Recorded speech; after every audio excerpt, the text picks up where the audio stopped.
Hi, this is Les Levine, the self-proclaimed voice of truth and reason in Ohio sports. Tiger Woods and LeBron James share something more than just a birthday, which happens to be December 30th.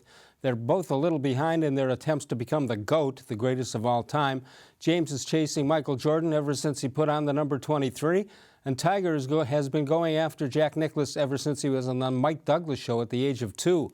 James needs at least 2 more titles in the NBA, and he probably won't get them because he's older now and he needs teammates. Tiger at 42 needs 3 majors to catch Nicklaus. After yesterday, who would argue? I just don't know who needed that win more, Tiger Woods or the game of golf. Dave Bacon is here. More sports and Les Levine is on the air.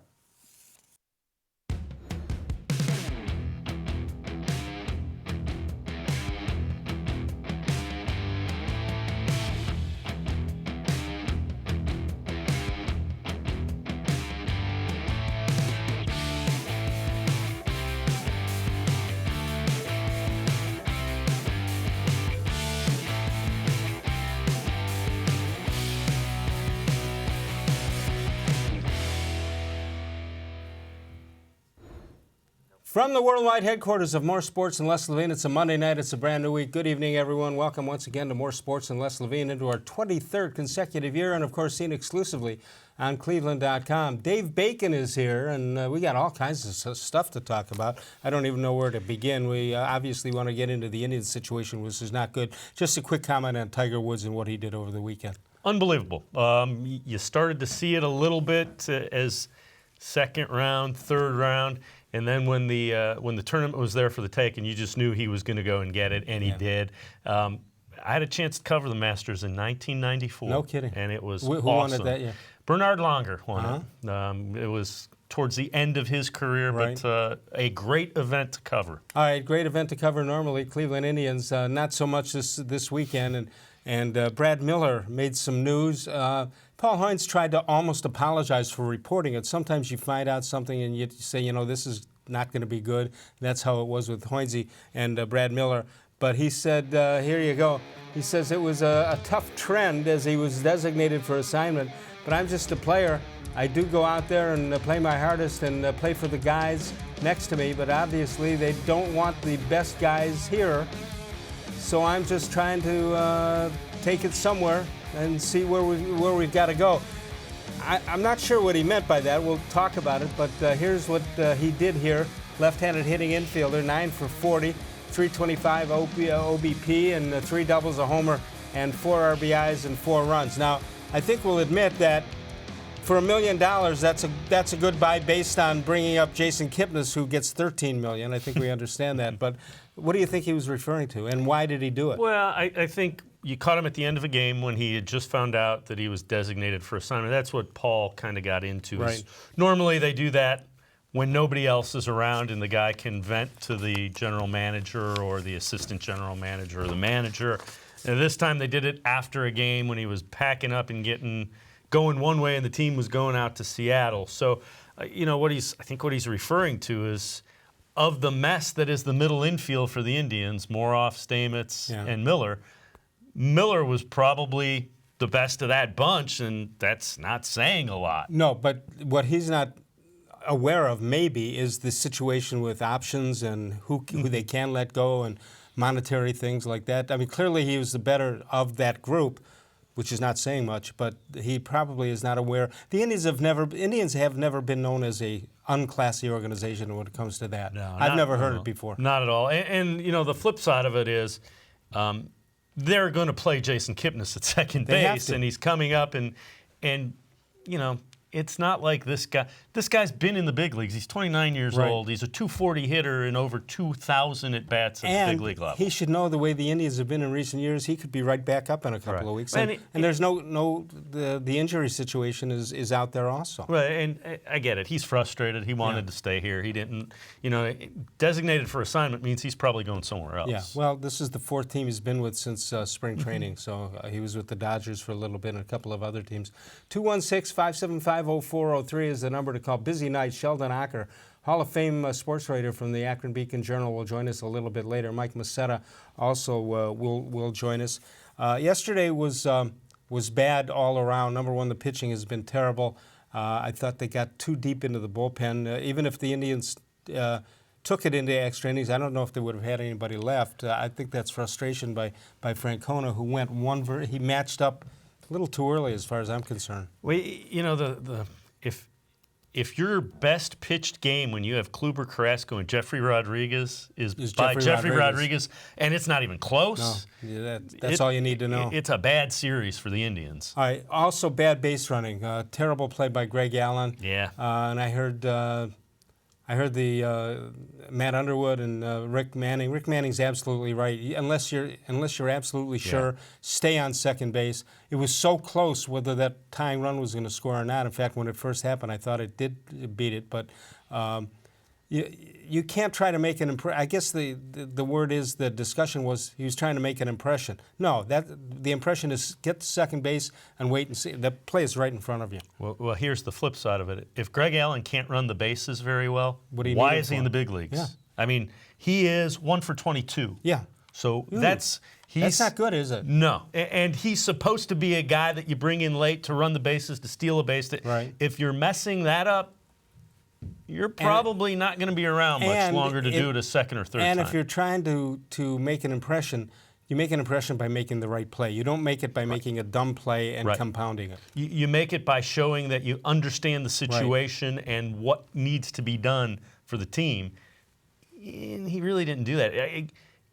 Allen's been a disappointment. He showed signs of putting everything together late last year, and he hasn't done that at the plate. In fact, didn't we think he was the odds-on favorite to start in center field? Center or left, yeah. 1 for 21. Right. What do they do now, the Indians? Well, you hope. You got 3 games in Seattle. Yeah, you hope, and Seattle's on that historic home run in every game so far this year run. And what you need is Jason Kipnis to be more like the Jason Kipnis of 2016 when he hit 275, as opposed to the 230 that he's hit the last couple of years. It'll be interesting to see what the lineup is. We should get it sometime during the show. You got to go with Kipnis in the lineup, and you got to go. I love the name Cargo, by the way. Yes. Carlos Gonzalez. Yeah, I mean those, and then if those guys approach anything at all what they can be, and you get Lindor back, then all of a sudden you have the semblance of a major league lineup. Right, and they're talking about Lindor coming earlier than later, which is certainly a good hopeful sign. Yeah, he's supposed to be in Louisville starting a rehab assignment. He is not in the Clippers lineup. I did check that before. They play at 7 o'clock, and he's not in the lineup there. So it might be a wet field. It could be a number of things. Obviously, rehabbing, you want to make sure conditions are perfect. That is the kind of injury that you almost expect it to happen again. Yeah. Knock on wood, hopefully it doesn't. 216-575-0403. You can email us during the show at reallesslevine dot what? Somebody help me here. At Gmail. Gmail.com. There you go. reallesslevine at gmail.com. 216-575-0403. When we come back, we'll talk about Kipnis. We'll talk about Cargo, now in Cleveland, the left fielder for the Cleveland Indians. How much more are they going to go with Hanley Ramírez? Any idea? He's got to start hitting. He's hitting under 200. That they have that 5 guys. Yeah, he's got a lot of company. Yeah. But Jose Ramirez, Hanley Ramírez, Jake Bowers, Roberto Perez, and Eric Stamets are all hitting under 200.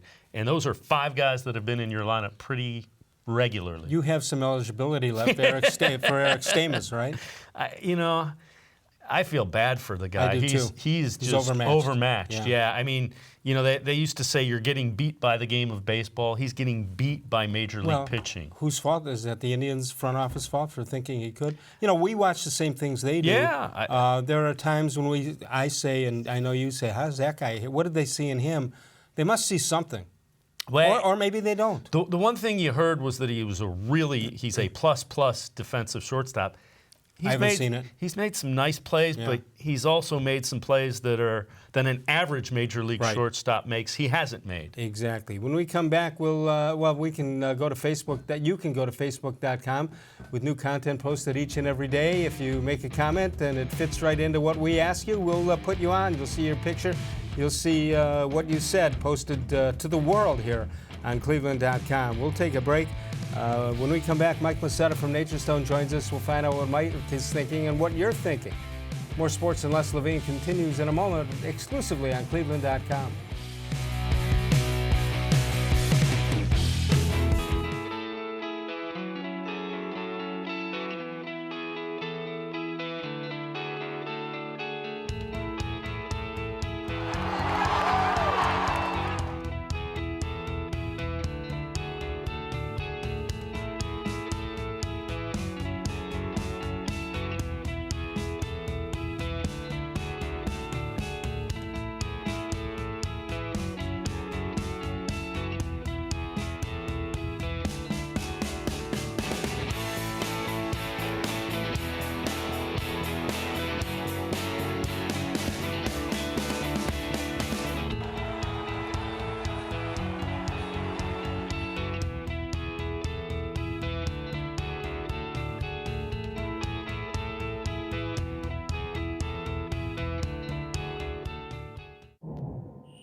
The Ohio Lottery Partners in Education program has been recognizing role model students and teachers since 2007. To nominate a deserving teacher or student, go to OhioLottery.com. In the About section, find Supporting Education. There, you can nominate students in kindergarten through 12th grade as academic all-stars. Teachers can be honored as the Teacher of the Month. Every school that participates is eligible for the School of the Year. The Ohio Lottery Partners in Education, where stars shine.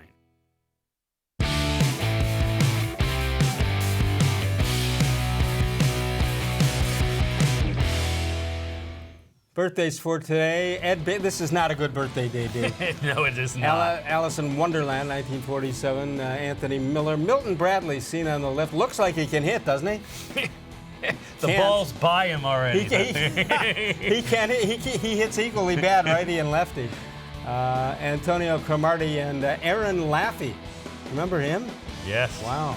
Yes, I do. 216-575-0403 is the number. Who's going to have more, when the season's over, who's going to have more active players throughout the year, the Browns or the Indians? The Browns, but not by many. Not by many. Not by many. 216-575-0403. A lot of transactions over the weekend for the Indians, and let's take a look at what they did. Well, first of all, they optioned John Edwards and Jordan Luplow to AAA Columbus. None of them said anything. They called up Cody Anderson and Jeffrey Rodriguez. That was so he could pitch, and then they have to get rid of him to get back to the active roster.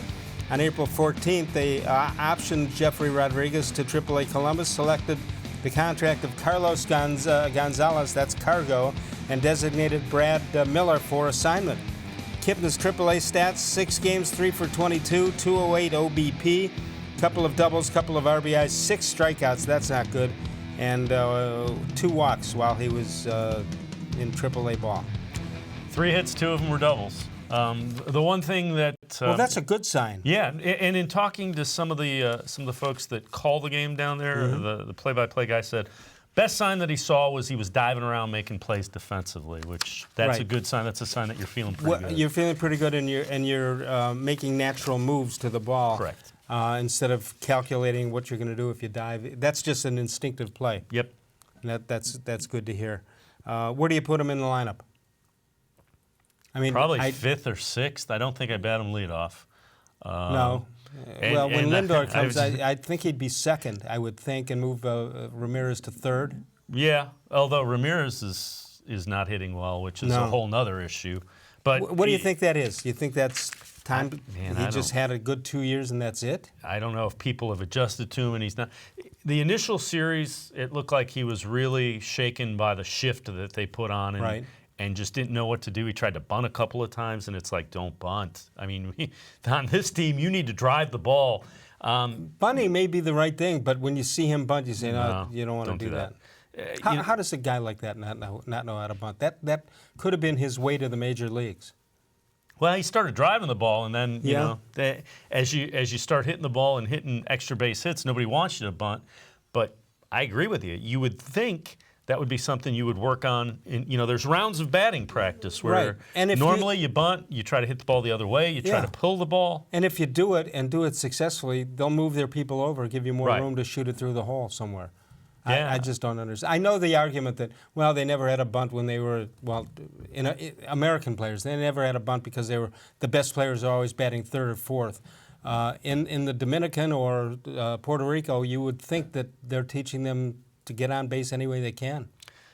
Yeah, again, the struggles that he is having have to be concerning for Terry Francona and the Indians because second half of last year was not good. The last 2 months of last year were not good. Right, and you're tying up the whole lineup. And the first month this year is just as bad.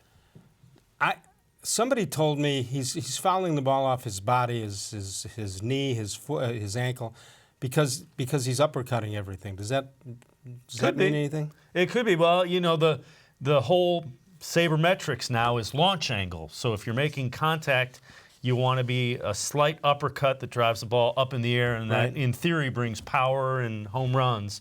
And now give me what you were doing before the All-Star break last year. Yeah, and I'm sure when the All-Star game is here, they're going to want a hometown player, and he might be the guy. Either that'll make it worse, or that'll get the Kinks back to where they should be. Yeah, he could be in the home run hitting contest. Well, that's as what well, I mean. Yeah. Although he's not hitting home runs now. No, he's not. But you got to get a local guy, right? So you would think. You would think, and you say, and here's the batter Rodriguez, and you look at the stats and say, what is he doing here? Maybe include home runs that are hit in batting practice. The interesting thing, we were talking about Gonzalez. Gonzalez played 6 games at AAA. Yeah. In 4 of them, he had 2 hits. So it was multiple hits. They finally, he hit a home run in the last game up, and I think at that point, and he drove it, the other way. Right. I think at that point they said, "Look, time to bring the." I think your spring training is over, Carlos. How much are you giving Hanley Ramírez? I thought it was a good sign when they made it. Yeah, I did too. I think you got to give him more time. It didn't look like his bat speed had slowed down. It didn't look like he was trying to pull the ball. The question becomes when your team's hitting 194, is a guy that's a veteran trying to do too much? Is that what he's falling into? Maybe. You need him, or he's pressing so much because he knows it's over if he doesn't make it here. Could be. Either one. Yeah. Neither one of them are good. Yeah, I mean, if he's saying, wait a minute, I got the guy I'm chasing is batting 194 and I can't beat him out? Yeah, and the thing is, there are so many holes in this lineup now. How do you plug them? Well, you look at them, and at least on paper, by name, it doesn't look too bad. When you're bringing Gonzalez up and bringing Hanley Ramírez up and even Kipnis at this point, I think the key loss, is Francisco Lindor. You can't replace that. He means so much to the constitution of the lineup that you just can't change it. Yeah, I mean, if you put him in the 3rd spot, then all of a sudden you have Gonzalez you can move around. Right. Kipnis you can move around. You have protection for Santana. Right. Who, by the way, is off to I think the best start of his career. I know. Well, although he is under 400 now. I think he's hitting 383. That's a slump. Normally it's 183 in April. Yeah. Sometimes you have a great week and you were so high when you started it that no matter what you do, it's going to go down. I want to just remind these guys, they're not 400 hitters. Correct. And think about that. Where would the Indians be if Carlos Santana wasn't hitting 400? Because he's been about the only constant in that lineup. 216-575-0403 is the number to call. Dave Bacon is with us. Sheldon Ocker, the Hall of Fame writer, will join us a little bit later. And so will Mike Macetta. We'll find out what Mike is thinking. Northfield Park is your home for live and simulcast racing. Catch the excitement of harness racing every Monday, Tuesday, Wednesday, as well as Saturday night. Post time 6 p.m. Open early every day for simulcast action. The road to the Derby contest goes every Saturday. It'll conclude this Saturday, the 20th. Scout this year's Kentucky Derby contenders with a chance to win cash. It's free admission, free parking every day at Northfield Park. Dave Bacon and I return in a moment. More sports and less Levine, seen exclusively on cleveland.com. When my dad started Nature Stone, right here in Northeast Ohio, he created a solution for age-old concrete problems. Unevenness, cracking, pitting, and more. Nature Stone solves all of these problems in garages, basements, and outdoor spaces. Nature Stone is beautiful, environmentally friendly, and always affordable. Plus, Nature Stone is backed by Russell's Promise, our true unconditional warranty. Get Nature Stone installed in your home by the end of April and get up to half off. Schedule your free in-home estimate easily online today. It's not just a floor. Wow, it's Nature Stone. There are tastes we remember. Every smell brings the happiness of times gone by. Experience this every time you walk into Gallucci's Italian Foods. Whether you need lunch on the go, a catered party, or that perfect blend of wine, meats, and cheeses, Gallucci's has exactly what you're looking for. Straight from Mama's kitchen for old world traditions or original experiences. From the tastes you remember to new flavors you'll never forget. Gallucci's is a tasty branch of your family tree. When it comes to selling you a mattress, most retailers are handing you a line. A long line of extra steps that drive up costs and create confusion. At the Original Mattress Factory, we simplify the mattress shopping experience by building mattresses and box springs in our own local factories and selling them direct to you. It's short, sweet, and simply makes sense. So experience more than just the mattress store. Experience an original, the Original Mattress Factory.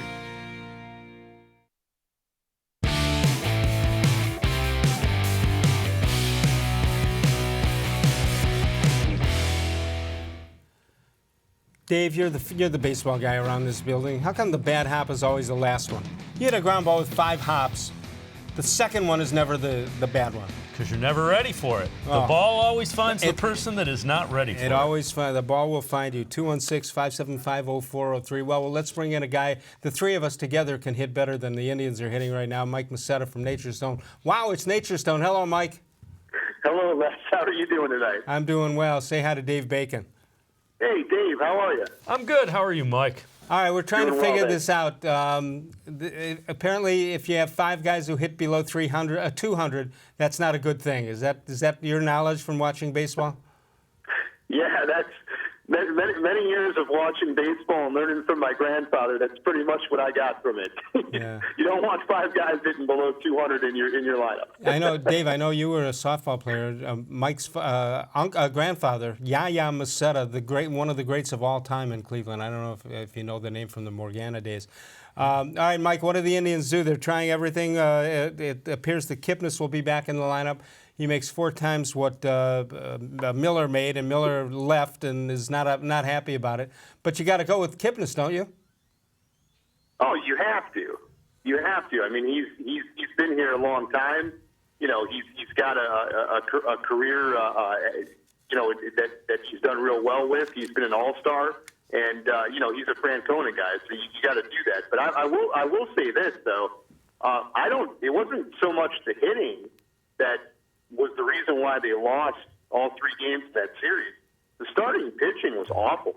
I mean, especially in game 1 and game 3. Yeah, we assume that they're just, because they have the best starting pitching in the league, maybe, or even baseball. We just assume they're going to do it every time they turn the rotation, but that's not possible. There has to be bad games. Unfortunately, they came at the same time here.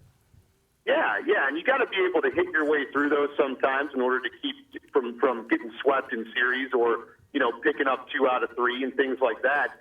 So sure, they need to get some offense over here and they need to get it here quickly. But yeah, that starting pitching. I mean, those 2 games. That's what lost those 2 games. All right, they hit the ball in the 3rd game. They scored 8 runs. 8 runs. They should win with Kluber on the mound. Let me ask you a question. Do both of you guys just assume that just one game with a breakout game would be enough to get them back on track, or is this something that looks like it's going to last for a long time? Mike, you go first. I think it's going to last until at least Lindor gets comfortable in the lineup. He's got to come back and he's got to get comfortable. Him not being in the lineup, it just looks bad. We were talking about that with Maniloff the other day. It's just the lineup does not look right without him in it. When you put him in there and you have him either leading off or batting third, you almost feel like they can score 4 or 5 runs a game just because he's in the lineup. Your turn, Dave? Yeah, I think of more concern, the offense kind of is what it is. You knew it was going to struggle. Right. Carrasco hasn't looked right. Kluber hasn't looked right. And Clevenger's now hurt. That is very, very troubling. Yeah, but that doesn't explain the hitting problem. That explains the pitching problem. No, the hitting problem is that there's just a number of guys in this lineup that are not very good major league hitters. Well, okay, so is that, I don't know what Brad Miller meant on his comment, but was he right? Is that what he's talking about? And is that a correct thing, that they've picked some players who don't belong, maybe including him, which he hasn't seen? Well, I think, and Mike, you can hop in on this, I think what he's frustrated with is Eric Stamets and Max Moroff. Yeah. Moroff's 2 for 26, Stamets is hitting .053. So I think, you can't catch him in the heat of the moment when he's getting designated for assignment. I think that's what Brad Miller was speaking to. Yeah, I think that's correct. Mike, what do you think about that? Oh, I agree, 100% with Dave. The Indians base a lot of what they do on the metrics and having options on players and those types of things. So that's why you see certain guys up. I don't know all that, that information. I don't think anybody does unless you work for the Indians. But you can be rest assured that some of those guys are here not because they're the best fit, but because they're the best, for the organization at this particular time. Yeah, you get a guy hitting .250. If he's getting paid less than the guy hitting better than that, or worse than that, you're going to take the money enters into it, as you suggest. It shouldn't, but it does. Exactly, it shouldn't, but it does, and they're biding their time. They're biding their time. They don't. Stamets is not going to. Once Lindor comes back, Eric Stamets is not going to be here. So it's it's 6 to 1, half dozen of the other. Let's assume for a second that Lindor comes back and he's playing and he's healthy within the next month. Yeah, but at that point in time, you won't see Eric Stamets with the Indians. No, but what concerns me was irrelevant. That's absolutely correct. But what concerns me is somebody looked at Stamets and said, "Okay, he can't hit, but he's a terrific fielder." I don't see the terrific fielder part of it. No, he has been neither since he's been up here. I mean, young kid, I wish him all the best. I don't know exactly what his age is, but he's a Columbus product. I think his father's from Cleveland. Great story. I hope that he becomes a pro and maybe he becomes like a Johnny McDonald type player or something like that, and he has some longevity in his career for his sake. But yeah, he has not looked good defensively. He does not get back on the pop flies, those bloopers that Lindor he gets to pretty routinely. Stamets looks lost out there going after those bloopers. And that's a big part of what's going on. In addition, he's just not playing real well defensively at the position. Is it nerves? Is it age? There's a lot of reasons why that's happening. But you're seeing a minor league shortstop playing on a major league team who's not named Francisco Lindor when he came up 3 or 4 years ago. Shortstop, the most important position on the field. Dave? Well, and the other thing, Mike, I think it's magnified by the fact that the offense is struggling and the team's not playing well. So everybody is kind of looking for anything that they have, and Stamets has been an easy target. Yeah, that's true. All right, Mike, we appreciate you joining us. Dave and I are going out into the parking lot and play some pepper. Good. Get ready, guys. You may be called up next. So. You never know. You got to be ready. That's right. You talk about Stamets being a fan. I've been a fan a lot longer than him. Yeah, that's right. You've earned it. All right, thanks for letting us know what Mike is thinking from Nature's Stone. Wow, it's Nature's Stone. Thanks. We'll talk to you soon. All right, guys. Take care. All right, great guy, Mike Masetta at Nature's Stone. 216-575-0403. When we come back, we're going to talk to a Hall of Fame sports writer, Sheldon Ocker, formerly from the Akron Beacon Journal, now in Cooperstown. Back in a moment. We also have the voice of truth and reason, the voicemail of truth and reason. You can call anytime, 216-200-6650. Call anytime, leave a message, and we'll put the top messages on a future show. Try to keep them as short as you can. That is we're giving away company information. That has a better chance of getting on. Because our guys get tired when they type them in. Can't blame them. Let's take a break. We'll come back. Sheldon Ocker is with us. More sports and less Levine seen exclusively on cleveland.com.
It takes attention to detail.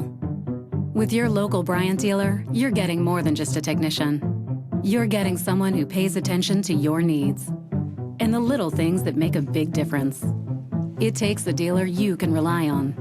And to keep your family cool this summer, let me show you how this works. It takes Bryant. Bryant, whatever it takes. And to keep your family comfortable, it takes Smiley One Heating and Cooling. Find them at 440-449-HEAT.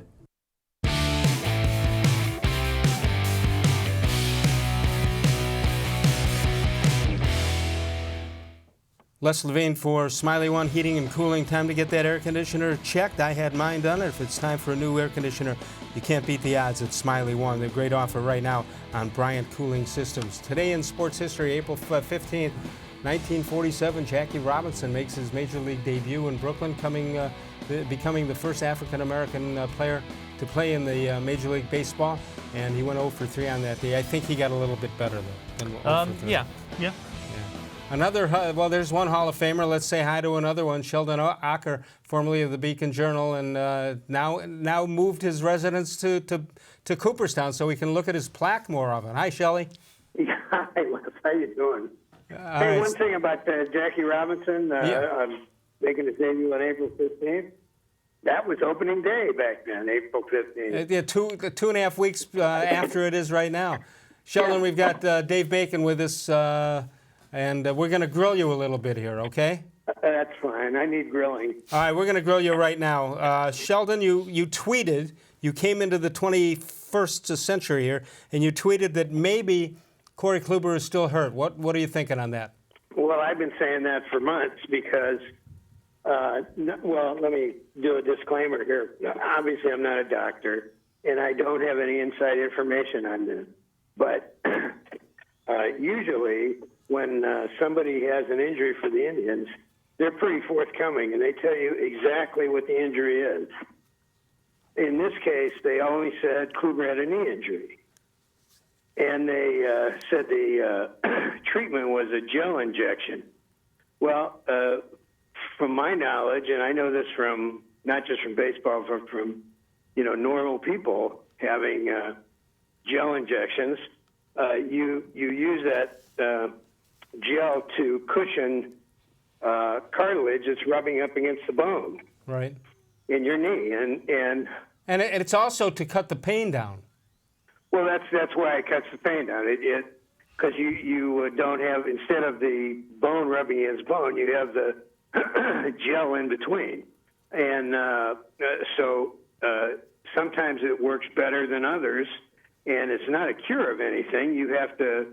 If it works at all, it works for 6 or 8 months, then you have to have another injection.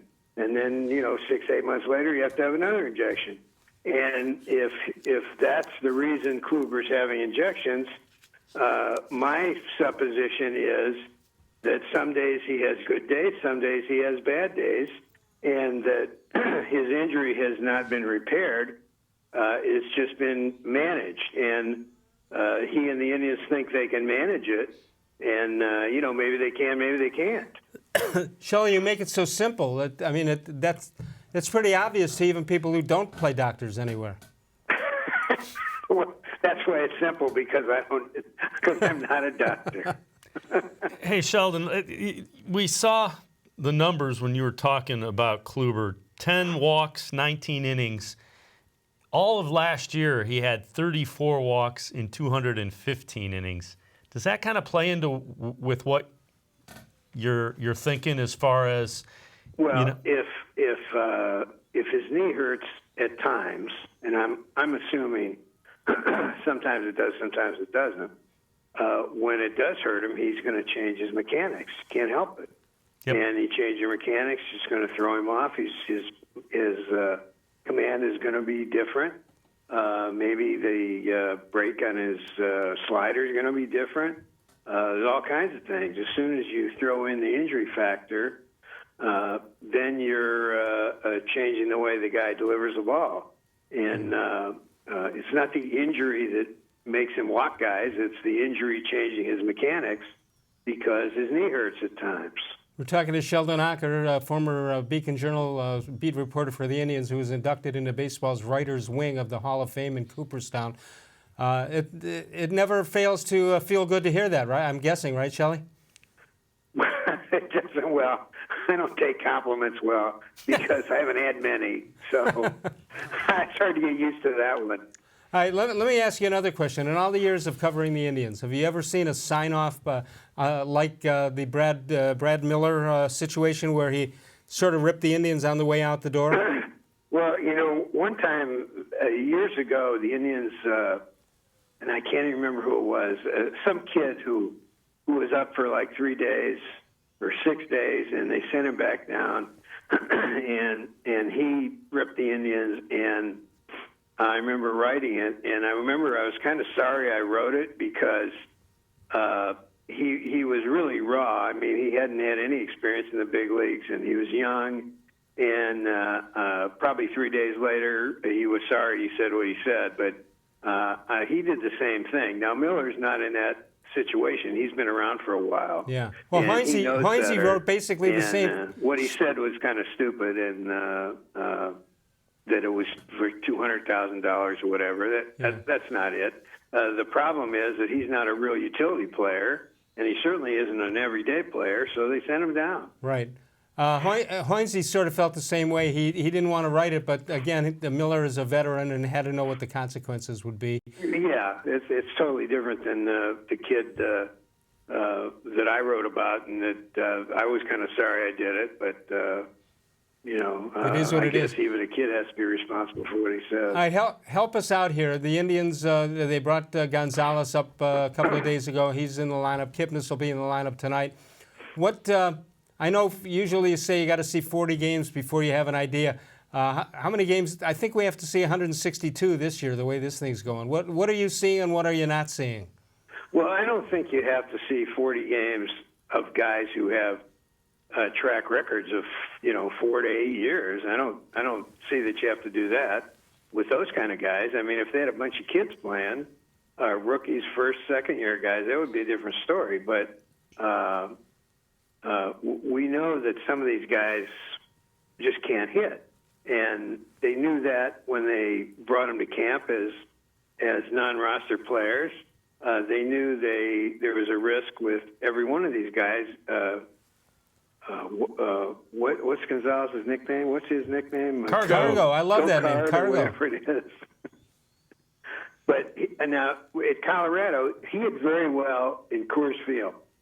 If you look at him on the road, he didn't hit very well at all. Right. And Coors Field is a very strange home field to have, and it's not progressive field.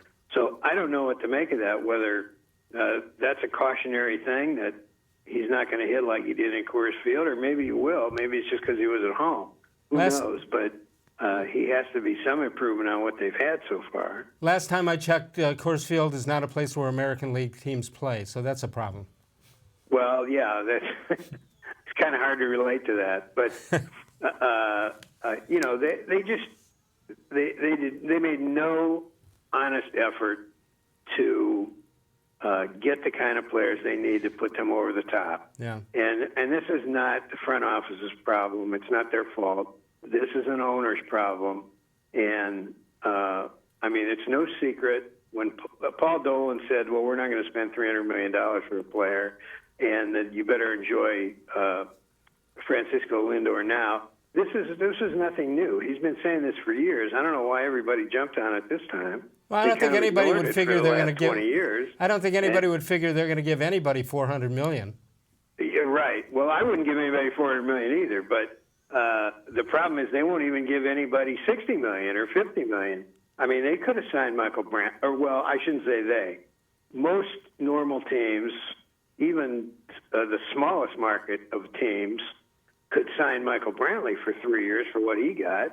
And if it was me, I would have tried to sign Cody Allen because I don't think there's anything wrong with him. I think he just had a bad season.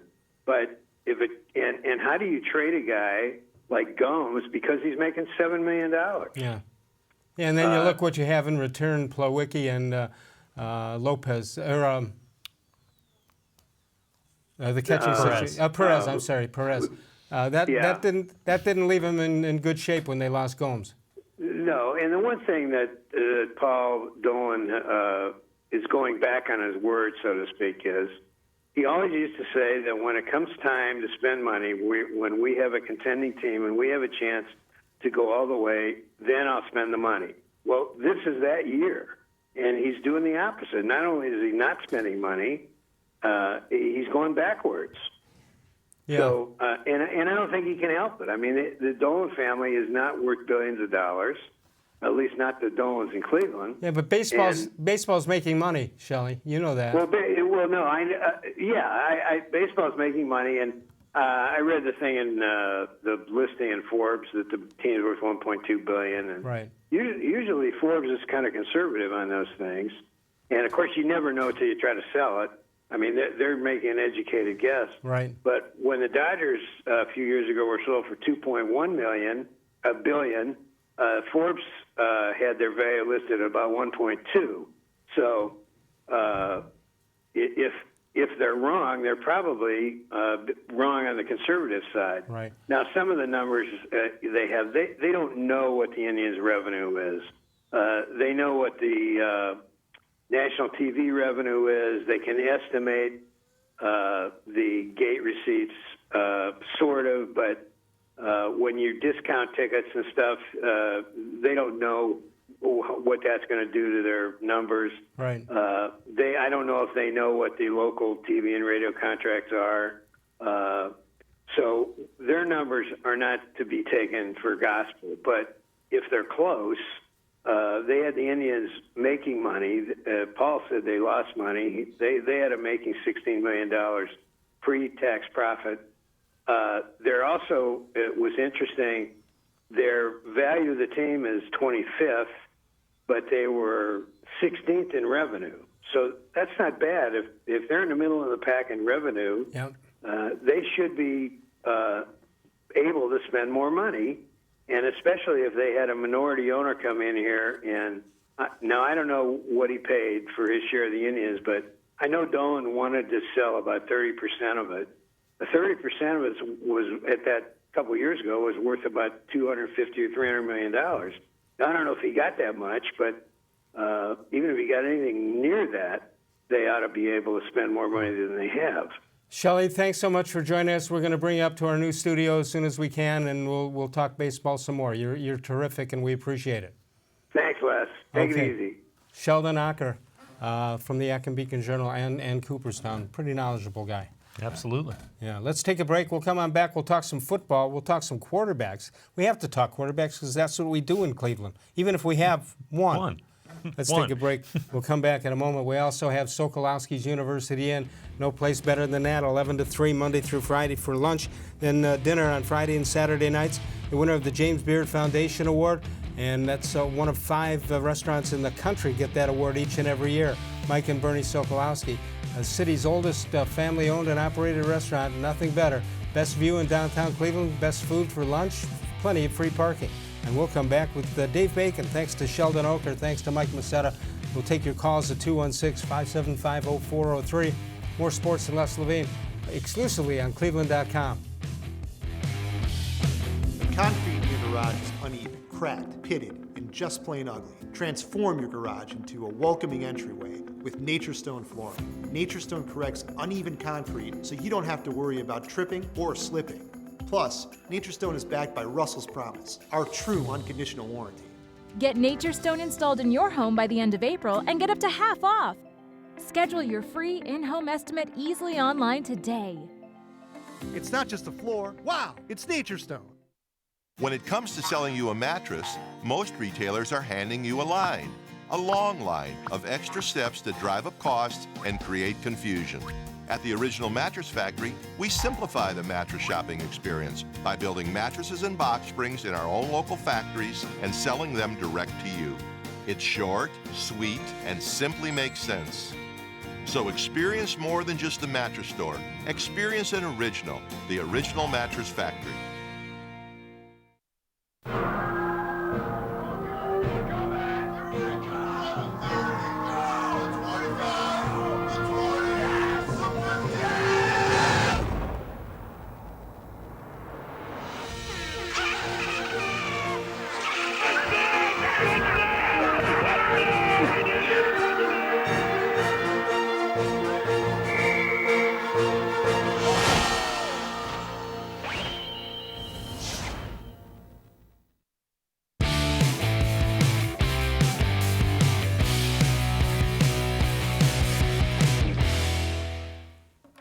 This date in Les Levine sports history, Dave, April 15th, 1979. Les coaches his son's traveling baseball team.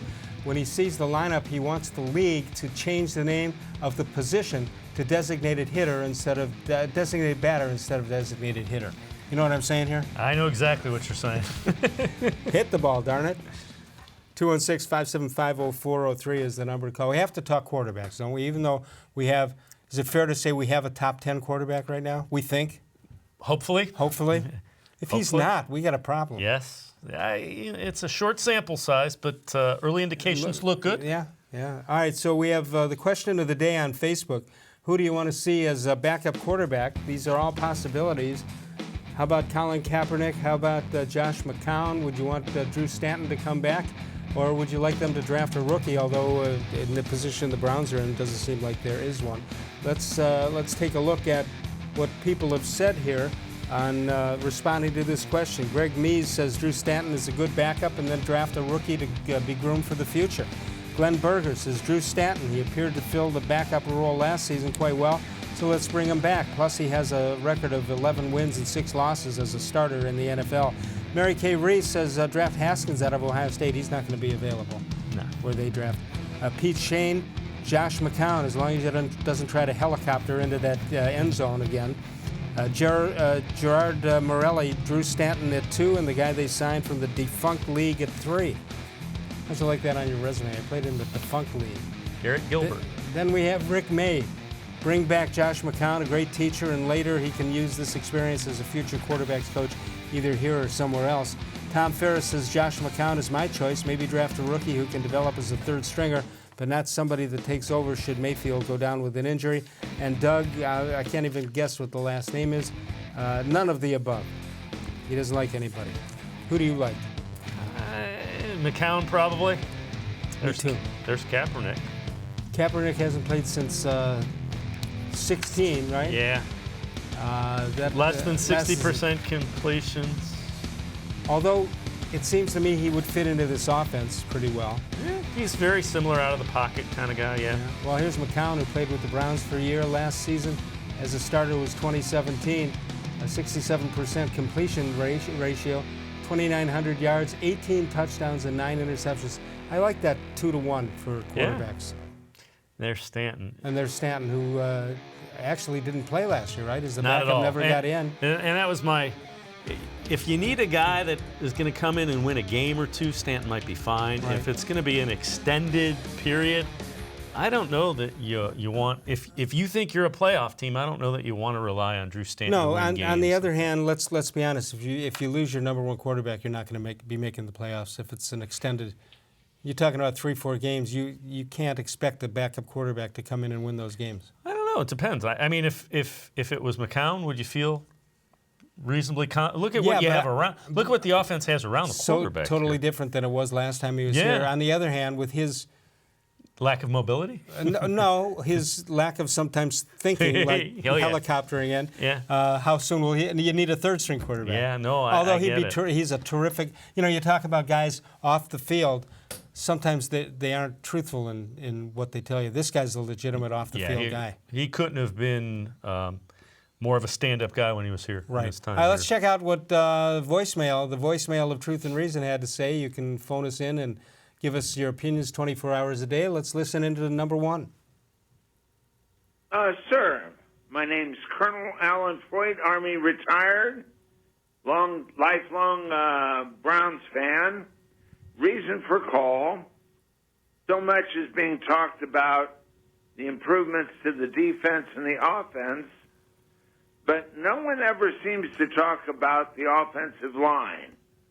I lived in the days of Dick Shafrath, Gene Hickerson, and so forth, and it would be very nice if you guys would talk about the Browns' offensive line to include blocking from with 1 or 2 tight ends playing. Thank you. Thank you. We can't argue with a tape recording. No. We can, but we look silly. But we do. We had planned to talk about the offensive line, and there's some people who think the Browns' offensive line pretty good. Pro Football Focus thinks they're right behind the Pittsburgh Steelers in that order, and then it's Indianapolis, New England, and Philadelphia. But I'll tell you why most of guys like me don't talk about it. I don't pretend. I have a pretty good idea of running backs, quarterbacks, wide receivers. I don't think too many people even know what they're looking at when they see the offensive line. There you see Pro Football Focus's Kevin Zeitler and Joe Bitonio ranked as the top 2 guards. J.C. Tretter was ranked as the 3rd among centers. It's pretty impressive. And then here's the offensive line projected for the Cleveland Browns this year. Greg Robinson at left tackle, Joel Bitonio at left guard. Then you've got Tretter in the middle, Austin Corbett at right guard, and Chris Hubbard is the right tackle projected by us. Well, yeah, and obviously Bitonio is one of the better guards in the NFL. Tretter had a really good year. The question I have is what is Greg Robinson at this point? He was the number 2 overall draft, washed out from 2 teams, not just one, twice. Right. But he's got big money looking at him in the face if he can do it here. Yeah, and he played pretty well the second half of last year. So, and the other one, Corbett, rookie. If John Dorsey likes him, you have to be impressed with what John Dorsey did picking the players last year. No question about that. However, and they kept Baker Mayfield dry and clean for the most part, and that's their job. We actually don't know how many hits he can take. So we got to either he's got to be smart getting rid of the ball, or that offensive line has to be better than we think it's going to be in the beginning. It's got to be a combination of play calling by Freddie Kitchens, who did a really nice job with that when he took over the play calling, and Baker Mayfield being smart, and the offensive line doing what they're supposed to do. That's correct. 2-1. In fact, I was astounded never seeing him dirty for the most part. Maybe the first game or 2 when he came in against the Jets. And then against the Steelers late in the year, he kind of got... By the way, am I correct that they'll release the schedule sometime this week? That is what everybody is expecting, and they're expecting a number of nationally televised That's fine. games. I hope they're later in the year, though. I kind of have a feeling that New York Jets is going to be Monday night. That'll be the 50th anniversary. That's fine. Although that game, the original game was played here in Cleveland, but they'll take it on the road this time. I'm going to guess Joe Namath will be there. I would think. Let's hope he behaves himself this time. Did you ever see, or do you remember watching Joe Namath at Alabama before all the knee surgeries? I have seen YouTube-type video of it. It's unbelievable. Guy can move. It's unbelievable how quick he was, and he didn't have what we all remember where he's just falling forward and just trying to get an extra yard or 2. The guy was... You could see why he was the top-rated quarterback. Absolutely. At that point. Was an athlete. And an athlete. Throw the ball, 216-575-0403. Northfield Park is your home for live and simulcast racing. Catch the excitement of live harness racing every Monday, Tuesday, Wednesday, and Saturday evening. Post time 6 p.m. Open early every day at noon for simulcast action. Weekly Sunday contest featuring Gulfstream Park. Top prize $500 in cash each week. Free admission, free parking every day at Northfield Park. Dave Bacon and I return in a moment exclusively on cleveland.com. Your basement is damp, dirty, and not somewhere you want to spend time. Let Nature Stone Flooring transform your basement into a true extension of your home. Nature Stone's proprietary hydrostatic ports allow water to simply evaporate, so no mold or mildew. Plus, Nature Stone is backed by Russell's Promise, our true unconditional warranty. Get Nature Stone installed in your home by the end of April and get up to half off. Schedule your free in-home estimate easily online today. It's not just a floor. Wow, it's Nature Stone. There are tastes we remember. Every smell brings the happiness of times gone by. Experience this every time you walk into Gallucci's Italian Foods. Whether you need lunch on the go, a catered party, or that perfect blend of wine, meats, and cheeses, Gallucci's has exactly what you're looking for. Straight from Mama's Kitchen for old world traditions or original experiences. From the tastes you remember to new flavors you'll never forget. Gallucci's is a tasty branch of your family tree. The Ohio Lottery Partners in Education program has been recognizing role model students and teachers since 2007. To nominate a deserving teacher or student, go to OhioLottery.com. In the About section, find Supporting Education. There, you can nominate students in kindergarten through 12th grade as academic all-stars. Teachers can be honored as the Teacher of the Month. Every school that participates is eligible for the School of the Year. The Ohio Lottery Partners in Education, where stars shine.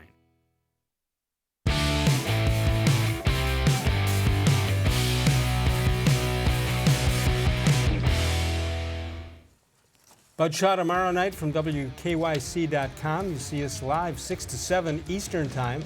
And then you can archive it all day long. You can also go to Facebook.com/More Sports and Less Levine with new content posted each and every day. John Patrick, a frequent contributor to How Come Quickies, said last week you and D-Man rated my quickie a solid 6.5. You guys are tough. Let's try this. How come making fun of a Scotsman's clothes might get you killed?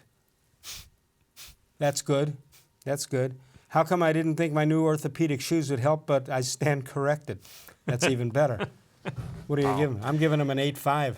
I'll go with you. I'll go with you. Yeah, that's pretty good. Pretty good.